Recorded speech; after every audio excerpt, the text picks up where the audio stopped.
कि अगर बहारें पतझड़ जैसा रूप बना उपवन में आए, अगर बहारें पतझड़ जैसा रूप बना उपवन में आए, माली तुम ही फैसला कर दो हम किसको दोषी ठहराएं। अगर बहारें पतझड़ जैसा रूप बना उपवन में आए, माली तुम ही फैसला कर दो हम किसको दोषी ठहराएं। वातावरण आज उपवन का कड़वाहट से भरा हुआ है, कलियां हैं भयभीत फूल से, फूल सूल से डरा हुआ है। कलियां हैं भयभीत फूल से, फूल सूल से डरा हुआ है। सोचो तो तुम क्या कारण है, दिल दिल के नजदीक नहीं है, जीवन की सुविधाओं का बंटवारा शायद ठीक नहीं है। जीवन की सुविधाओं का बंटवारा शायद ठीक नहीं है। उपवन में यदि बिना खिले ही कलियां मुरझाने लग जाएं, माली तुम ही फैसला कर दो हम किसको दोषी ठहराएं। और ये बंद खास तौर से दे रहा हूं, यह अपनी किस्मत है। कुछ कलियां खिलती हैं ऊपर और दूसरी मुरझा जाती झुके झुके जीवन भर भूपर। माना बदकिस्मत है लेकिन क्या ये महक नहीं सकती हैं? अगर मिले अवसर अंगारों सी क्या दहक नहीं सकती हैं? धूप रोशनी अगर चमन में ऊपर ऊपर ही बट जाएं, माली तुम्हें फैसला कर दो हम किसको दोषी है। धूप रोशनी अगर चमन में ऊपर ऊपर ही बट जाएं, माली तुम्हें। हमारे देश में भ्रष्टाचार पर बहुत सी बातें कही जाती हैं, मैं तो सिर्फ बंद ये पढ़ना चाहता हूं, कहीं कुछ नाम नहीं लेना चाहता हूं कि सुनते हैं पहले उपवन में हर ऋतु में बहार गाती थी। सुनते हैं पहले उपवन में हर ऋतु में बहार गाती थी, कलियों का तो कहना क्या है मिट्टी से खुशबू आती थी। यह भी ज्ञात हमें उपवन में कुछ ऐसे भौरे आए थे, सारा चमन कर दिया मरघट, अपने साथ जहर लाए थे।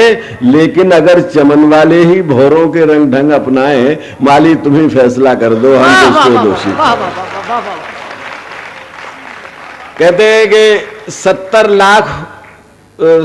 70 ऊंटों पर लूट का सामान गजनी ले गया था।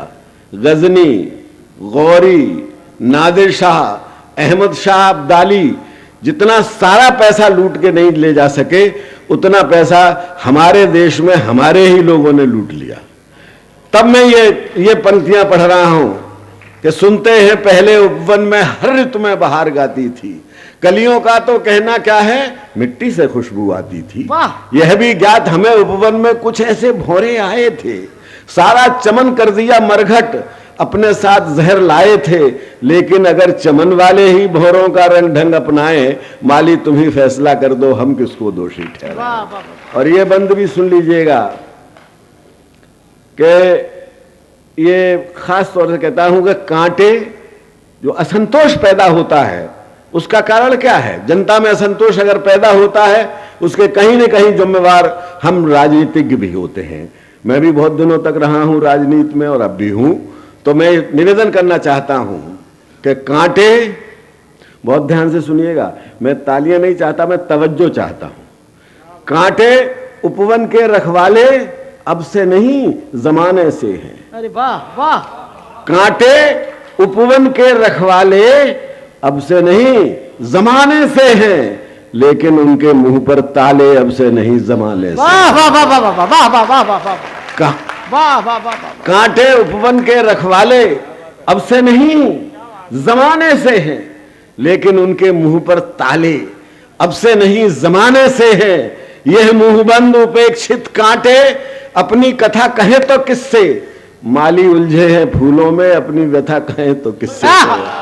माली उलझे हैं फूलों में अपनी व्यथा कहे तो किससे?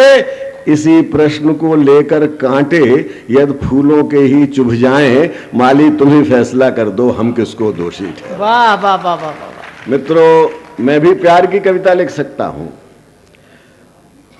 लेकिन हमारी कुछ मजबूरियां होती हैं, कुछ हमारे उत्तरदायित्व हैं, देश के प्रति भी हैं। ये पंक्तियां सुन लीजिए। कवि की हैसियत किसी देश में वही होती है जो बुलबुल की उपवन में होती है। तो मैं कहता हूं कि बुलबुल की क्या है? बुलबुल की क्या है? बुलबुल तो जो देखेगी सो गाएगी। अच्छा। बुलबुल की क्या है? बुलबुल तो जो देखेगी सो गाएगी। उसकी वाणी तो दर्पण है, असली सूरत दिखलाएगी। वाह क्योंकि आज बुलबुल पर गाने को रस डूबा गीत नहीं है, सारा चमन बना है दुश्मन, कोई उसका मीत नहीं है। गाते गाते यद बुलबुल के गीत आंसुओं से भराएं, माली तुम्ही फैसला कर दो हम किसको दोषी ठहराएं। वाह वाह वाह। अगर बहारें पतझर जैसा रूप बना उपवन में आए, उपवन में यद बिना खिले ही कलियां मुरझाने लग जाएं, धूप रोशनी अगर चमन में ऊपर ऊपर ही बट जाएं, इसी प्रश्न को लेकर कांटे यद फूलों के ही चुभ जाएं, माली तुम्ही फैसला कर दो हम किसको दोषी वाह ठहराएं। वाह वाह वाह वाह वाह वाह वाह वाह वाह वाह वाह वाह वाह। बहुत धन्यवाद।